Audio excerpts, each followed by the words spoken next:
নমস্কার। ধনবাদ ঝাড়খণ্ড থেকে বুদ্ধদেব ভট্টাচার্য। এখন আমি আপনাদেরকে জ্যোতিষশাস্ত্রের বিশেষতা জানাচ্ছি। বহু মানুষ আছে যারা জ্যোতিষশাস্ত্রকে বিশ্বাসই করে না, আবার তাদের মধ্যে যদি করেও তারা আবার নেগলিজেন্সিতে থাকে, যার জন্য তারা অনেক পিছিয়ে যায়।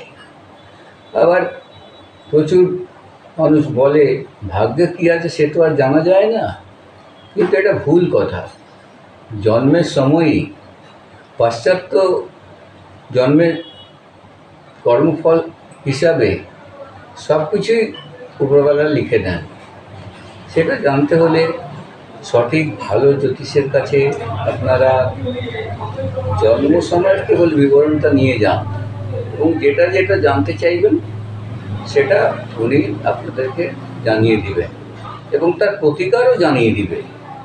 এবার আপনারা সেই প্রতিকারটা যদি করে না রাখেন, দেখবেন ঠিক সেই সময়ে যেই সময়ে উনি যেটা ঘটবে বলেছেন সেটা ঘটে যাবে। তখন আপনারা বুঝতে পারবেন। যেমন ধরুন, দুর্ঘটনা ঘটে, অ্যাক্সিডেন্ট যাকে বলে, সেটা তো প্রচুর মানুষ দেখে রাখে না জ্যোতিষীকে দিয়ে, তো যার জন্য দুর্ঘটনাটা ঘটে যায়। হঠাৎ বলে যে এটা তো ছিলই। হ্যাঁ, ছিল তো ঠিকই কথা, কিন্তু সেটা তো জ্যোতিষের কাছে গেলে পরে সেটা তো উনি বলে দেবেন, তার প্রতিকারও বলবেন। সেই প্রতিকারের থেকে আপনি অনেকটা রেহাই পাবেন।